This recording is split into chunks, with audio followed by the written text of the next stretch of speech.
Bom, hoje nós vamos falar sobre saúde e talvez o tema prevenção seja a melhor forma de iniciar esse assunto saúde.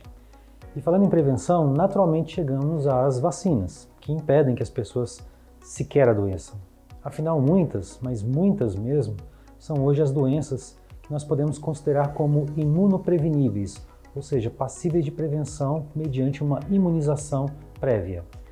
As vacinas são fundamentais para a nossa sociedade e, claro, para os idosos. E é justamente sobre a vacinação em idosos que o vídeo de hoje vai tratar.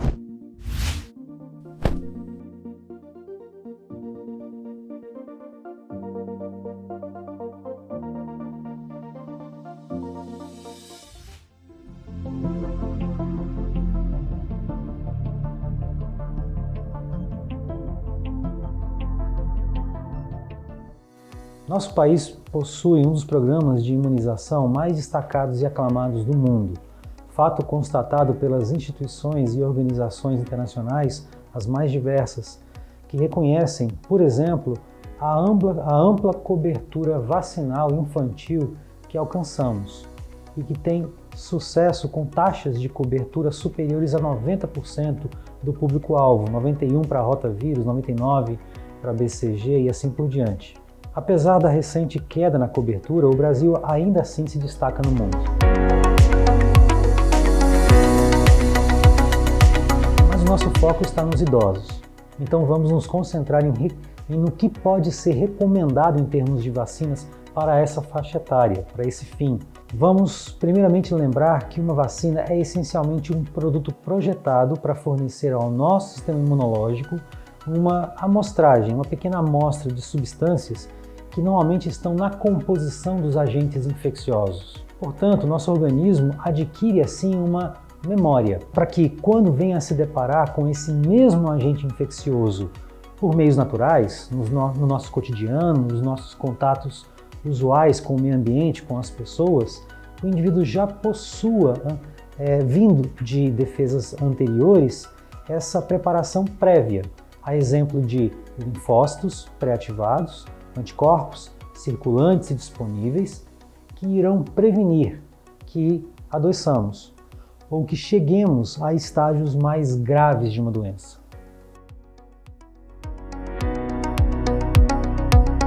E como não poderia deixar de ser, já que estamos vivendo em uma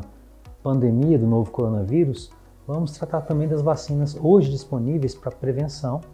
contra a infecção e o adoecimento pelo SARS-CoV-2, vírus esse que é a causa dessa forma extremamente infecciosa e potencialmente letal, grave, de doença respiratória aguda grave, e que já tomou contornos de calamidade pública no Brasil. As vacinas hoje disponíveis são as seguintes, a começar da vacina da Oxford, AstraZeneca, que é elaborada em parceria com a Fiocruz hoje no Brasil,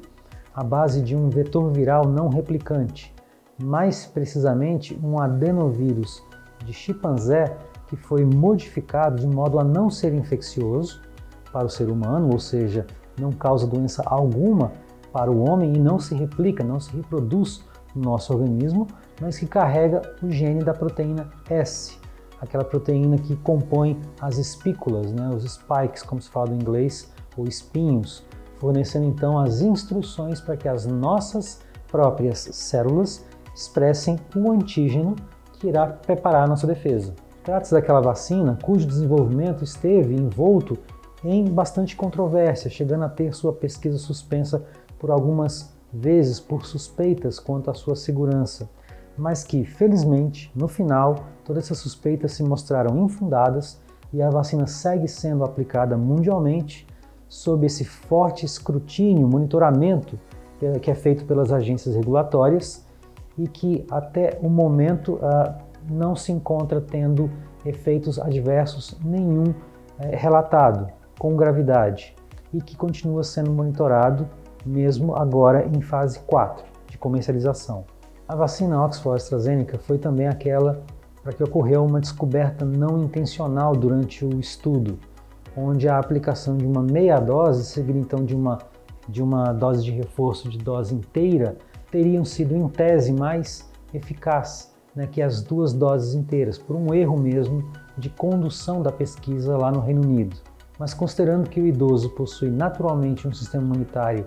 menos eficiente, relacionado aí ao fenômeno da imunossenescência que acomete,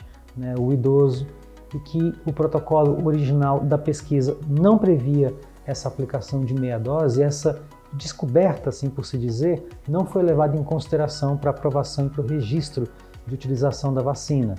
E desde a sua aprovação emergencial para uso no Brasil, ela vem sendo utilizada com 2 doses inteiras mesmo, com um intervalo aí de 1 a 3 meses em relação à aplicação inicial.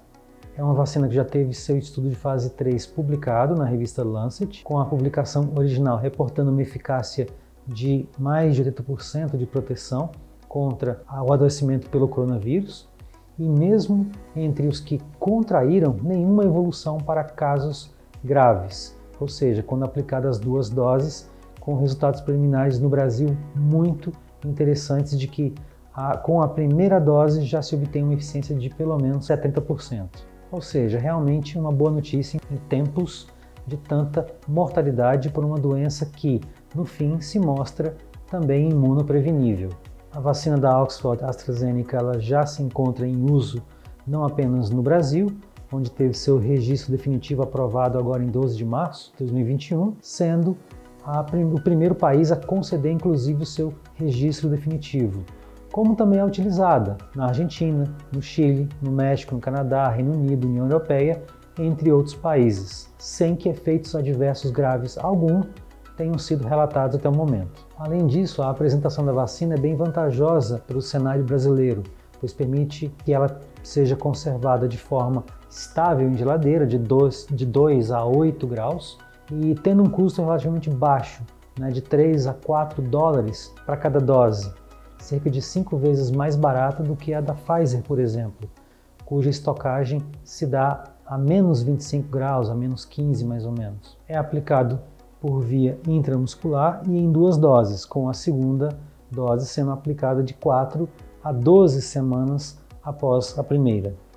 Falando agora da Coronavac, produzida em parceria com o Butantan. Ela é uma vacina à base de partículas virais quimicamente inativadas, ou seja, não mais infectivas. Trata-se de uma tecnologia mais tradicional e utilizada há décadas na preparação de outras vacinas, como por exemplo a da gripe, mas também da hepatite A, da poliomielite injetável e outras. Uma vacina que já teve seu estudo de fase 1 e 2 publicados na revista Lancet Infectious Diseases, com os estudos de fase 3 ainda pendentes de publicação. Dados do Instituto Butantan dão conta de uma eficácia de 50,4% de proteção contra adoecimento por Covid-19. Uma estatística que a princípio até pode parecer baixa, mas não se engane, trata-se de uma efetividade considerável, especialmente quando se considera que todos os imunizados, de uma forma geral, que tiveram a Covid-19, desses todos que foram imunizados, 92% tiveram uma versão muito leve da doença e outros 8% tiveram apenas sintomas modestos, moderados, mas sem nenhuma evolução para quadros graves. Ou seja, mais uma vez, uma capacidade real de prevenir internações, intubações e mortes. A vacina Coronavac já se encontra em uso, não apenas no Brasil, onde por hora tem registro emergencial desde 17 de janeiro de 2021, sem pedido definitivo ainda protocolado na Anvisa. Mas também segue sendo utilizado em outros países, como México, Chile, Uruguai, Colômbia e na própria China, país de origem, sem que efeitos adversos graves tenham sido relatados até agora. Além disso, a apresentação da vacina é bem vantajosa para o Brasil novamente, pois permanece estável também em geladeira de 2 a 8 graus, tal como acontece para a AstraZeneca, e com um custo relativamente baixo, de apenas 10 dólares, portanto também mais barata que a da Pfizer, que aqui estamos utilizando como base de comparação pelo fato da vacina da Pfizer ser aquela mais prevalente no hemisfério norte, nos Estados Unidos. Estas são as modalidades vacinais contra a Covid hoje difundidas no Brasil, e por isso nossa análise se restringe apenas a essas 2 apresentadas, mas sabemos que outras modalidades virão e podemos gravar também novos vídeos sobre esses assuntos caso desejem, à medida que essas inovações vierem chegando ao cenário brasileiro. Cabe lembrar que a vacina da Pfizer teve o seu registro definitivo solicitado e concedido agora em 23 de fevereiro de 2021, ou seja, há pouco mais de algumas semanas da data de gravação desse vídeo, mas é importante frisar que possivelmente ela não estará disponível no Brasil até agosto ou setembro deste ano. Então é importante frisar aqui alguns pontos importantes. O primeiro ponto é o de que não há uma intercambiabilidade entre as diferentes vacinas contra a Covid-19, ou seja, se você começou tomando a Coronavac, a segunda dose há de ser também Coronavac. Se começou com a AstraZeneca, que a segunda seja igualmente AstraZeneca. Para os que já foram infectados pelo SARS-CoV-2, orienta-se a aguardar a melhora dos sintomas. A vacina poderá ser aplicada após 7 dias que a pessoa não mais apresente sintomas agudos da doença. E aqui sintomas agudos entendidos como as dores pelo corpo, como a sensação de mal-estar, a febre alta que a doença provoca. Não estamos nos referindo, no caso, à perda de olfato ou paladar, pois esses não são considerados como sintomas que afetem a sobrevida da pessoa, podendo até se prolongar bastante no tempo. O importante é não haver qualquer contraindicação para quem já foi infectado. Que fique então frisado que, mesmo tendo sido infectado, é interessante que a pessoa sim tome a sua dose, quando chegar o seu momento.